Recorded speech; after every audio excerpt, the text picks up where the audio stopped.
অনেকেই ভাবে নেভিগেশন ঠিক মতো না চললে বাইকে রাইড করা মানে ঝামেলা, কিন্তু আমি এটাকে একটা চ্যালেঞ্জ হিসেবে নিয়ে নেই। এরও কারণ আছে। যেমন আমার ফোন টেকনো স্পার্ক 10C, এই ফোনে মাঝে মাঝে জিপিএস একটু দেরি করে, মানে দিক পাল্টায় হঠাৎ করে, কখনো লোকেশন ঘুরে যায় নিজের মতন।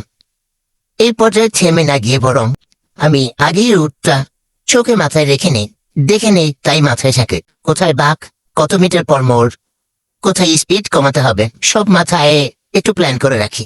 নেভিগেশনে যেটা দেখি না সেটার হিসাব আমি রাখি আগের অভিজ্ঞতাগুলোর মধ্যে। এভাবেই বাইক চালাই, ট্রিক্স, এক্সপিরিয়েন্স আর ফোকাস দিয়ে। কারণ আসল রাইডার মানে শুধু গতি না, বরং রাস্তা বোঝা, পরিস্থিতি বোঝা এবং নিজের উপর একটু ভরসা রাখা। এই ক্ষেত্রে এটা আপনার অভিজ্ঞতা বাড়াবে। সবসময় তো আপনার নেভিগেশন দিয়ে সব পরিস্থিতি সামলাতে পারবেন না।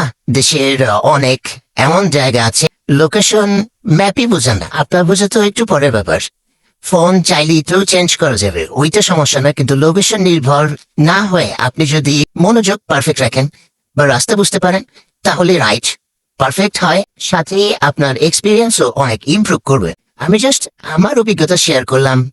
আপনারা চাইলে আপনাদের মতামত দিতে পারেন, বা আপনারা কিভাবে কি ফলো করেন সেটাও শেয়ার করতে পারেন। ধন্যবাদ। আসসালামু আলাইকুম।